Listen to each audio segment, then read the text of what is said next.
I'll read the lyric ahead of time. In one of them, if I get enough courage, I'll even sing it a little so you can hear how it goes with it. But I'm not a vocalist. I'm a choir singer, so that's as good as I get. And I've been out of choir for a long time now with COVID. Another idea I had was is closely related to this, and it's something Alan and I talked about. We might call it programmatic music or narrative music. Now lyrics, songs, you know, there's lyrics, they're narrative, they're telling a story. But I'm talking about music in which even instrumental music, you can tell that it is music for some kind of story, some kind of narration. You get a picture in your mind of something.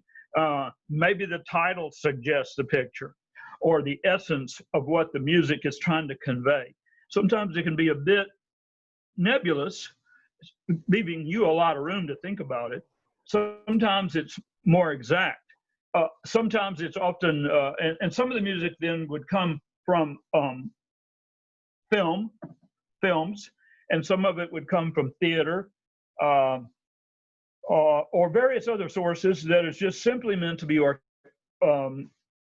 performed for an audience at a performance setting, but is to evoke a certain mood about a particular object or person or story or whatever. And I'll give you an example. And you may not know this piece, but you'll understand. The Norwegian composer Gustav Holst wrote a very famous piece that he calls The Planets. And there's several different movements. And they didn't know all the planets then, so he didn't have 8 movements or whatever there is. You know. Let's say he had 5. And so he has a piece that's called Pluto, and then he's got one that's called what the next one is close to us, and then he's got one called Mars, etc. And each one, it just captures this essence so well for what so many people think of about what that planet might be like, Jupiter, Saturn. So, and there's no storyline, there's just the music there. So I'll be doing some music that's like that, and one of the pieces, I think I'll start with a piece like that today. Oh, and the third thing I was asked to do, which is really good, and it's what I'm gonna do more of in the fall, was could I introduce, the question was asked, could I introduce the class to other jazz? I hit mostly, last several things, major jazz pianists. Initially, we started off way back early, 1910, 1920s, and we did pianists all the way up through modern day, but the major figures. And some of the class attendees wanted to know if this summer I could do some where we focused on some of the lesser known current, more modern jazz pianists. And that interests me also. So we will do a little of that also. I've got 2, maybe 3 people picked out to do and squeeze that in also. So, but basically it's a little of this and it's a little of that. That's what the class should be called this semester, you know, life and art, a little of this and a little of that, hopefully to bring you peace in this time of much uncertainty. That's what we're living in. We're living in a time of much uncertainty, maybe more so, I mean, in terms of world and nation and state events, more than probably was the norm, back before March 20th or whatever, before February, whatever. And so we are trying to establish, there's a new norm we're trying to establish for now, at least hoping that some of the old norm will return. But in the meantime, we're in a state of psychological, really, and social ambiguity here. Who do we see? Who do we feel safe with? Who do we not? Whatever. And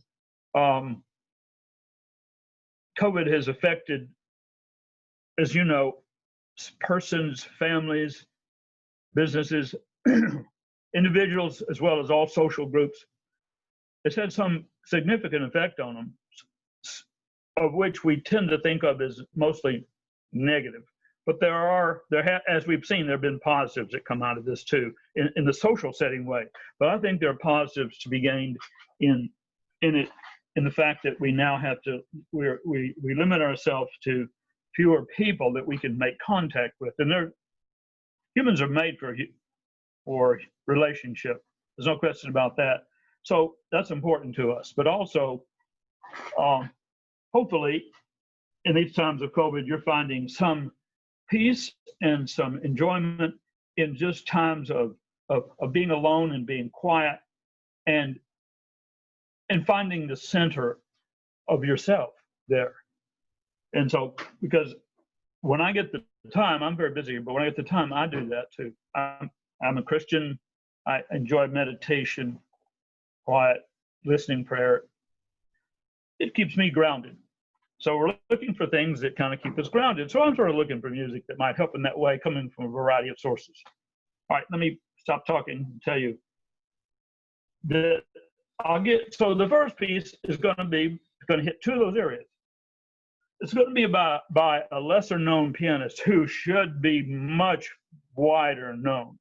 And his name is Alan Pasqua, Pasqua.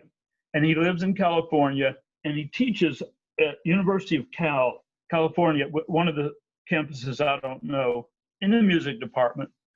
He teaches jazz piano and probably runs a stage band, and I'm sure he teaches composition too.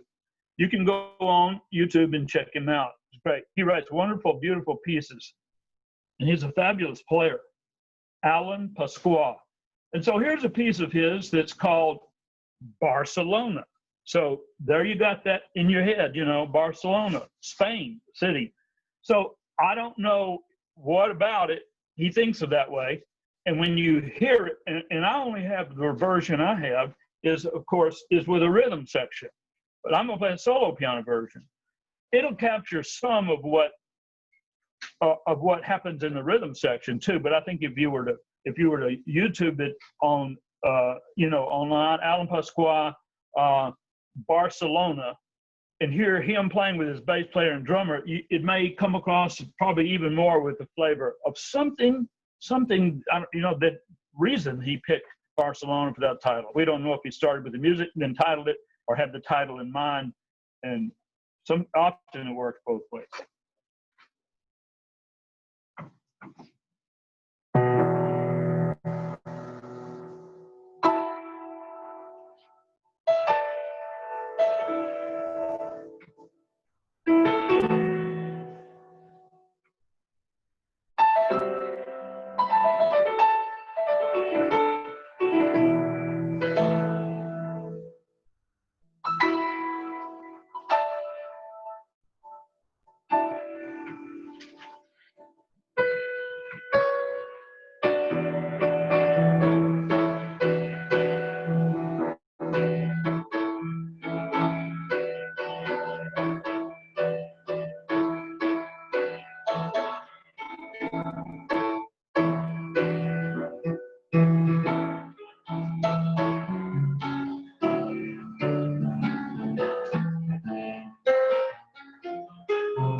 So let's get a little feedback here.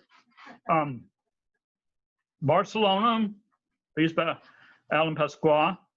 I'd be happy to talk about the compositional structure of the piece a little bit, but before we get into the technical stuff, what kind of essence did it have to you? I mean, you have to kind of dig into your emotions here with this, and the deeper recesses of yourself to kind of think about what the piece is conveying. You know, sometimes you just have to. It could be an emotion that's conveying to you, or you could have seen, had a visualization of something, or just colors. But the brain always does respond in some way to music.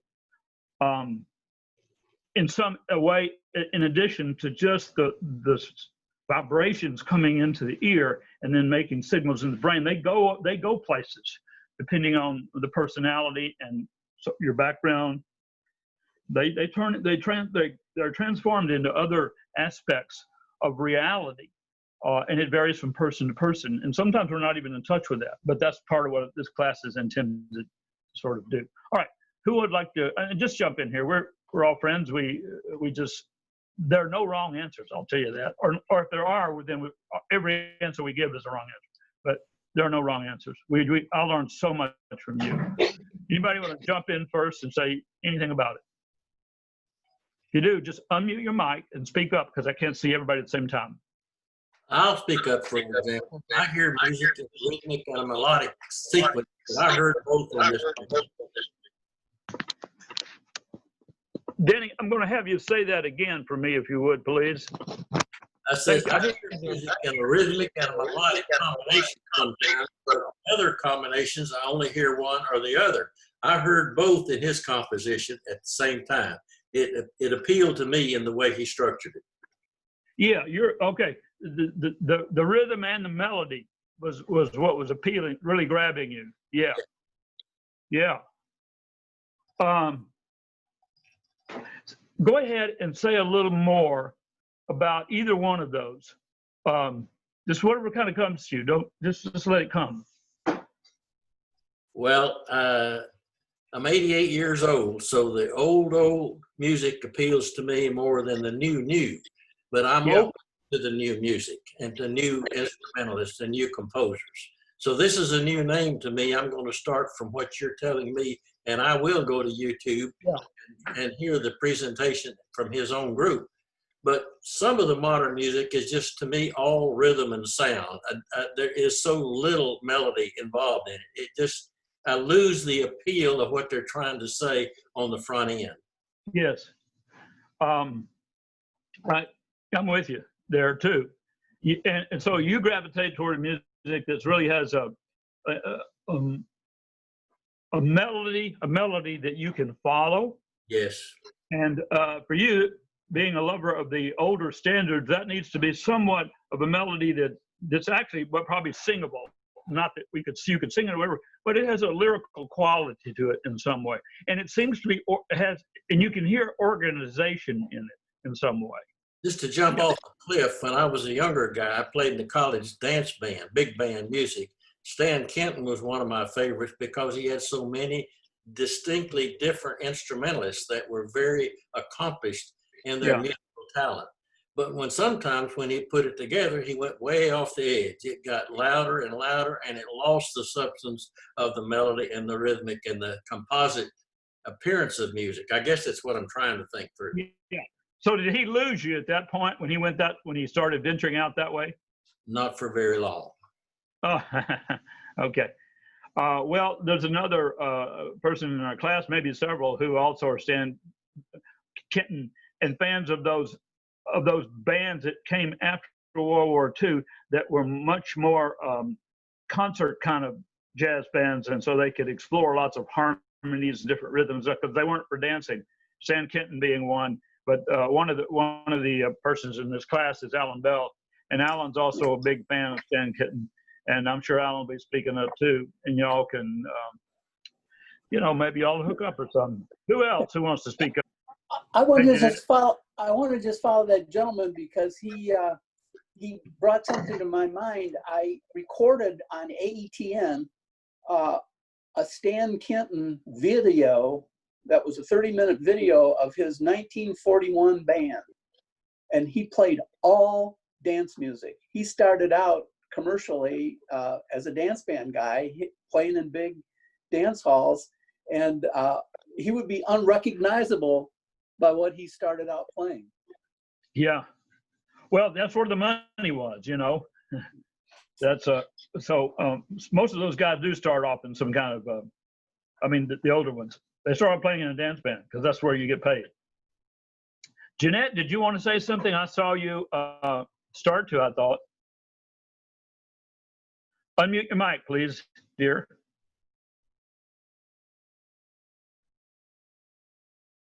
We'll give you time. Go ahead. There. Did it unmute? It should have. Am I? I like, yeah, I love the T-shirt. Yeah. Oh, thank you. That's cool. Can you hear me now? Yeah. Okay. I was just going to say you talked at the beginning of the class about discussing some program or programmatic music. And to me, I've never been to Barcelona, but what the piece said to me was it was a person who had been and had fond memories and was reflecting back, but it was like fragments of Barcelona from sitting at their desk at their office or something and thinking back on a trip or a time spent there, and just little pieces of memories that were coming to the person as they were thinking about Barcelona. I think that's outstanding. Yeah. I'll tell you what in a minute. Sorry. Somebody say something? Yeah, I'm Rena. Okay. Can you hear me? Okay. Yeah, I have been to Barcelona, so actually I just kept thinking about all these places I'd seen and things that I'd done while I was there, and it kind of fit what his music, because I found the melody wasn't a big, long, continuous stream. It was broken up by things. So. Yeah. Yeah, that's right. Both of you noticed that. I'm sure more of you did too. And I think that your description, therefore, of the piece as being one of reflection or in the memory of not being a single story that's all the way from the beginning to end, or just one place there or one experience, like going to a bullfight. It's certainly not about that. But rather that it's little pieces of memories of times when you were there. The piece is really set out that way. And that's the way it kind of struck me. Let me see if I can show you what I'm talking about. So it starts with an introduction, you know, and it's just these chords, these beautiful chords. And I'm making these up, but I did that on. I am imitating Alan Pasquale's version also because I want to capture the essence of his composition and the way he plays.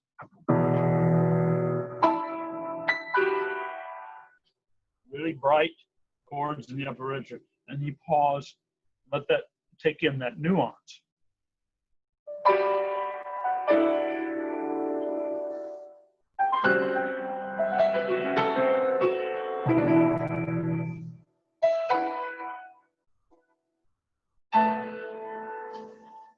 So the time is just sort of timeless here. And as time gets set up in the bass, there's going to be an introductory melody before we go into the main theme, and the introductory melody never comes back.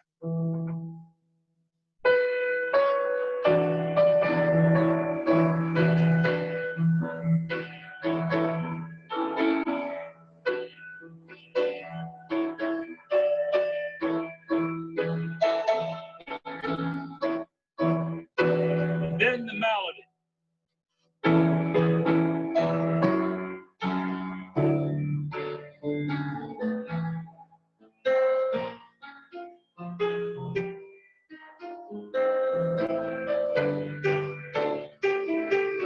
Now, that's like two different, they fit together very nicely, but the mood of one is so different from the mood. I mean, they've got two phrases there, two melodies, two harmonies.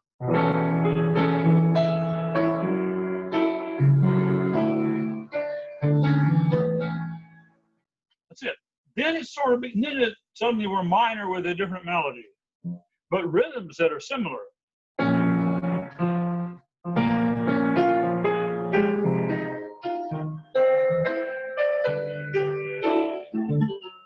section, minor, different melody.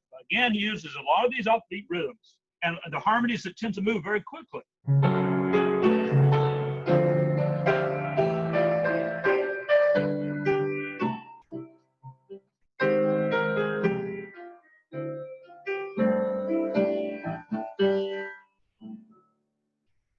So you got like four sections, four long melodic phrases, and each one has different harmonies, and each one has a different mood. So it is like, to me, it is like these fragments of memories of different experiences, as if I had been to Barcelona or something. Anybody else want to say anything about that? Anybody else? Yes, Okay. I do. The feeling I got from this song, this piece, you used both words. It's bright. It had the bright chords, and it's very upbeat. And it gave me it made me feel very positive and happy. And I've never been to Spain, but that's what I would imagine its people are like also, and the whole atmosphere is like, you know. Yeah, I think it has that too. And the fact that a lot of the chords are in the melody, the chords in the melody line up a lot. You know, change of chord, change of note, melody. I like that. And the harmonies, they're really unexpected. You know what comes next. You can't anticipate it. It works very smoothly, but it's like, oh, I didn't expect that chord. I mean, you may not know what the chord is, so you don't have to be a musician, but we have been socialized by pop media and if we have a background in classical music, to expect certain harmonies. So we have a whole repertoire of harmony in our head, based on Western European classicism and based on American pop music of all genres and jazz. But his harmonies are like fresh, they're like different. And you know what he's doing a lot? A lot of those chords in this piece are just major triads or minor triads, but with a note in the bass that is not part of the chord. Like that.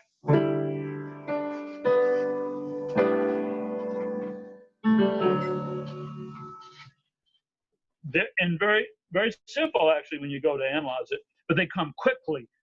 And each time they come, they're like a different color and a different, that bring with me a different, a shift in emotion, a great graduate. Okay, we better move on.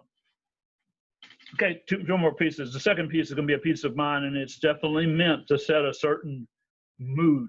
And I'm not going to tell you the title ahead of time on this one. This is a piece I wrote several years back.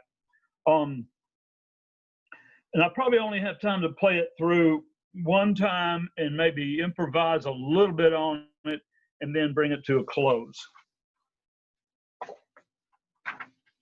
But I won't say the title ahead of time because I want to, kind of want to see what kind of essence and what kind of mood it evokes for you.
Thank you, Alan.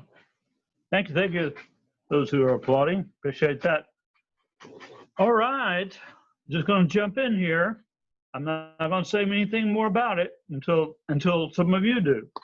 Who would like to go first? Tom, this is Lynn. Okay, Lynn. The first part of it, the thought that I was treating it kind of like a dream. So the first part of it, I thought quiet, melancholy. And then on into the piece. Yeah. It was a little bit, not really chaotic, but there was more motion. And my picture was of the way that my brain won't stop talking sometimes when I'm trying to meditate. And so it was still kind of melancholy, but not quite. And then it went back to a more soothing part. That was the way I thought of it. That's good. I like that. And not to change the subject, let me just stay with Lynn for a minute there. Just a shift in here in terms of the subject. Meditation and the way your brain won't stop talking. Got it. Exactly. Yeah. All who meditate, we know about that, don't we? Yeah. Don't let that stop you, though. That, I don't know how much you know, but maybe you can pick a word or something and you always come back to it. Have a word you come back to center you when that happens. And in time, that'll stop. And also what I've learned is that that all that talking has nothing to do, absolutely nothing to do with who your core person is. Nothing. It's just the mind chattering. It's not reflective of who you are. What's happening is in meditation, things are happening in your deep core soul, yourself. That's where the changes are being taking place, that have a lasting value. That chattering, you just have to say it's irrelevant. Even if you're paying attention to it, don't think that somehow something greater in you is not working. It just bypasses that. Okay. Sorry to get off that. Somebody else. Yeah, I was going to just say mine was similar to Lynn's, though not as complex as what she heard, because I heard kind of like a movement of walking, and at first it was kind of mysterious. It was very, very careful. And then as it went on, it was less uncertain, and so it moved more freely, but never really fast or jumping around kind of movement. Yeah, yeah. Okay, yeah. I'm going to take a few more and then I'll say something about it. That's good. I love how you guys jump in. Everybody always has something good. I relate to it. I guess that it reminds me of Somebody try. Somebody else. reminiscing, just looking backward and trying to recall something that was a pleasurable experience, whatever that might have been. And it was more, it was starting to get familiar to me, but it was just a little bit away from my reach. And I kept going through that reach. I'm looking backwards for that moment or that time, but I'm not quite there. But it was all a pleasurable moment. Nice. Very nice, Denny. Yeah, so it's very reflective for you, kind of going back and okay, got it. Somebody else. So, what? All right. So I want to talk about the comment. Title. If you want Jeanette to give a comment first. Always. Oh, okay. I was just going to say, Jeanette. okay, my feelings about it were, there's 3 words that came to mind. First was mysterious. In fact, if I was going to give that song a name, I would call it Mysterioso. And then I thought besides mysterious, it was hypnotic. Yeah. But if I was going to say what it was about, it would be about secrets, like secrets that just can't be unearthed, that are hidden and will always remember. That's what I. Yeah. That's very good. That's where I was coming from when I was writing the piece. That's what was going on inside of me. All right. So that is that there was some kind of mystery at work within me during the time I was writing that. And it was so there was a lot of reflection and introspection involved in that time of my life. So, question for everybody: if you had to attach a place, a location, an external, not internal, but in the world or something, some place, some environment to this piece, where and what might that landscape be? What might it look like?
What comes to mind? Somebody jump in.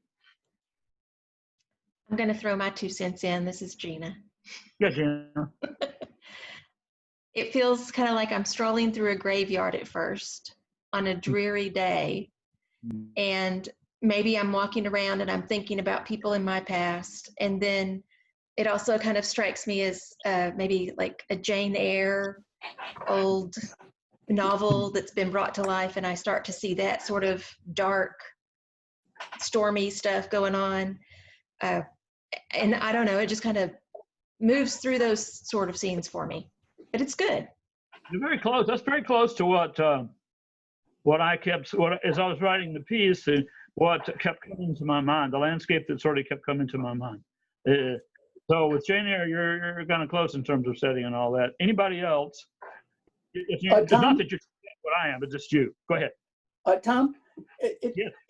the emotion that it brought out into me, what I was visualizing was something nocturnal, kind of late at night. It's in that kind of elegant place with the black ties, but at the table for two with only one person, kind of that longing for companionship and so forth, and it was hopelessly incomplete.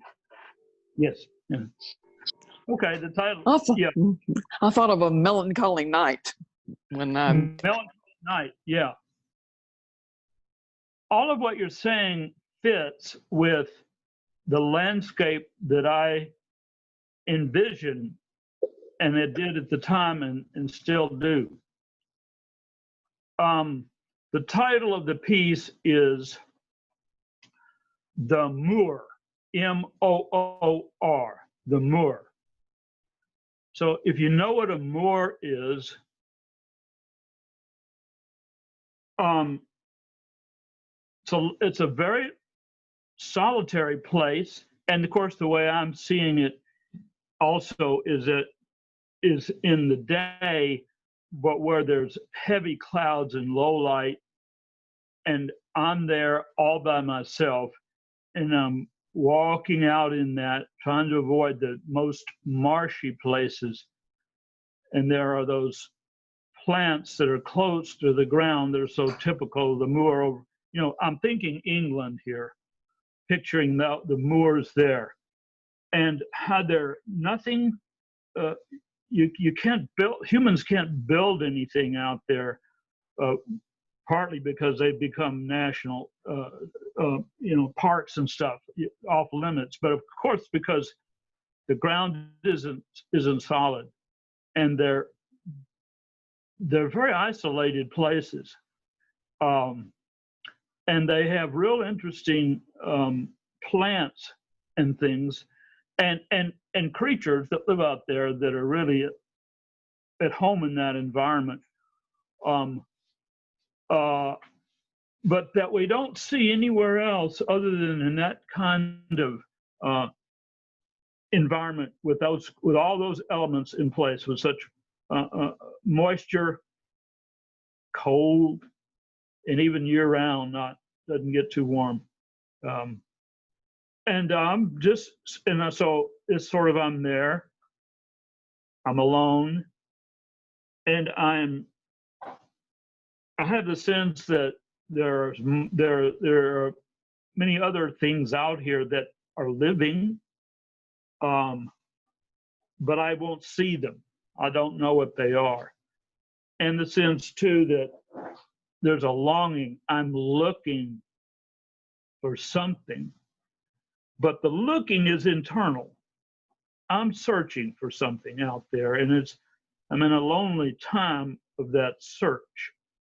But it's a time that seems to be necessary for finding, for what will arrive. So I'm sort of like, it's a place of where you're asking a question, and it's important to you, and you don't know the answer. And so this is the landscape of not knowing, but knowing there's something you're searching for. And also knowing that you have to live in that environment for a while. You have to live into the question, into the answer of the question. Now that's very personal, I know, but so all that you said is very, very much true. It's mystery too. All right. Hey, Tom, I just wanted to let you have a heads up that it is 2:48, and so we normally give about 50 minutes for classes, and so if you need to leave, that's fine. If you want to stick around for 10 more minutes, we can go till 3 if you're energetic enough. let's do, thank you, Gina. Yeah, let's do this. The last piece I'm going to wait till next week because that'll give me more time to read what Alan sent me on it too. He sent me some good information. And so I won't even tell you what it is, and I'll just put it in for next week. We'll Okay. spend let's spend the last 5 minutes, class, just discussing anything about today's class. I'd like to here's what I'd like to know is what about it was meaningful to you, enjoyable, that sort of thing. Open mic. I know you're not taking a poll, but I want to join myself with Alan's comment. That just fit my thoughts to a T. Nocturnal, table for two, and only one there. I liked it. I really enjoyed it. That suited me to a T. I just want to join in. I know you're not taking a poll, but I associate myself with those remarks. I guess you and I are romantics. I'll go for that. Yeah, listen, that makes 3 of us. I'm such a romantic. And I'm there with you, table for two. I'm a table for two, and we're still there. But Tom, I have a question for you that has to do with that piece. I was paying particular attention to your left hand, and you kept using kind of a center of a major note, always ending with an accidental. So, step, step, step, and then half step. And that created such a tense, interesting mood. There wasn't a lot of tempo driving it, but the notes were. Yeah, the left hand, the piece is written, now we'll get into the technical stuff here, composition, how I structured the piece. The piece is written where the bass is playing what you might call an ostinato, a repetitive melodic figure in this case. That's repetitive. It's repetitive in its intervals, and it's repetitive in its rhythm. It's just a series of eighth notes that then pauses on a note. So, and then the top note, and those that ostinato you can hear in a 4-measure phrase, because the top note that it goes to each time is going to change. It's going to change the second time, then it's going to be a different note the third time, and then it's going to be a different note the fourth time. The fourth time it's going to be one that even perhaps catches you off guard. So the bottom note's going to be this one, and the top is going to be this one, and then next it's going to go to that with some notes in between.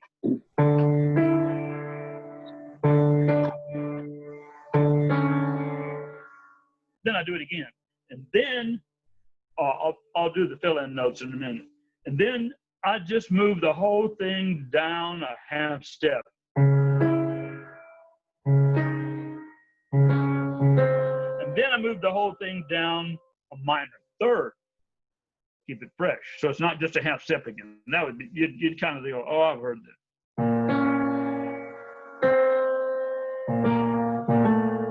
Now in between, I always use this. That's fine. But this note right here is the one that gives it some kind of mysterious essence.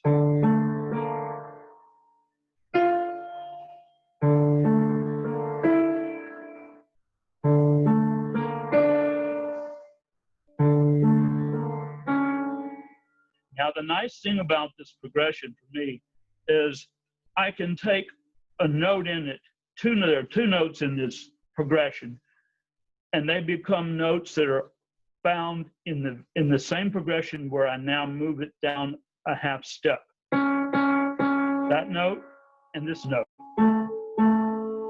are going to be part of the next progression. They're called common tones.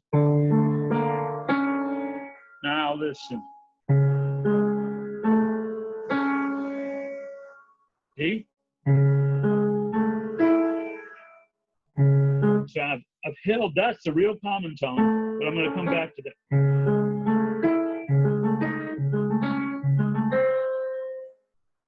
Okay? Next, I'm going to go to a chord where there aren't really any common tones, but you've now heard the pattern, so your ears your brain organize. It's already organized in your brain. And then you have this note that was just right out of the previous chord. Then that's 3 sections. Then you have this time. Notice the bass here does this. Just listen to the. I know the top is just block chords. No, it's not this melody anymore. Block chord. It's chord sounds. But the left hand is listen to the left hand. It's a real ostinato that goes down, then the same notes going up, then the same notes going down, the same notes going up. Sorry. Down. Now.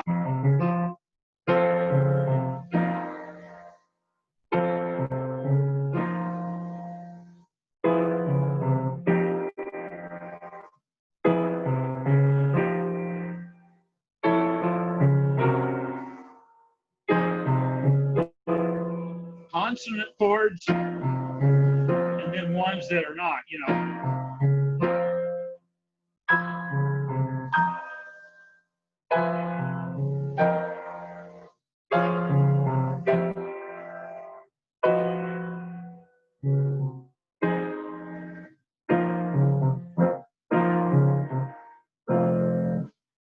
So last section is meant to be contrast. And how did I create the contrast? I used an ostinato in the bass, but it doesn't change. It never changes. The only way it changes is it goes down and it comes back up, then it goes down and it comes back up. And over that, I use block chords, not really melody, block chords that are both consonant with that bass, the melody, the harmony that's implied by that bass. And then they're dissonant with it, but then they slip into consonants, and they dissonant, and then they slip into another dissonant, and then they're consonant. So it's stretching, pulling in, stretching, releasing. At the very end, it stretches, and then it releases, and it stays released, and then it repeats itself very quietly. So that's sort of a 2-minute version of how this composition took me maybe a month or 2 to write. So, you know, all compressed into one. Okay, folks, so I know we got to go. Any last comments? I hope I see you again next week. It's been just so much fun as usual. And if you got something to say, then those of you who have my phone number, just text me or email. Go ahead. Some of you do. Others, I'd love to hear your comments. Send them through LifeQuest. Send them to Gina or send them to Leah at LifeQuest, and they'll shoot them to me. And I'm really serious. I read every one of them, and they give me a boost. And we all need a boost at this time. I'm really isolated, more than any of the rest of you. You can't imagine. Okay, so that's great to hear from you. It's a small class, but it's a master class, and we really appreciate you coming to do this. We love having you play for us. I don't think the class is any. I think it's the same size as when we did it back in the spring, if not bigger. I mean, I had a lot of faces coming up here. Anyway, it's great to see new faces and old. Great. Thank you. Yes, great to see your face. Right. I'll see y'all next week. Some new stuff. Okay. Have a check good the website for the link. The number will be different. Thank you. Peace be with all of you.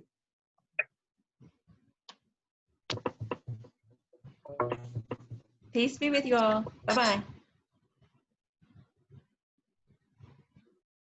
All right, Donna, I've got to end the meeting and stop recording, so I'll see you tomorrow.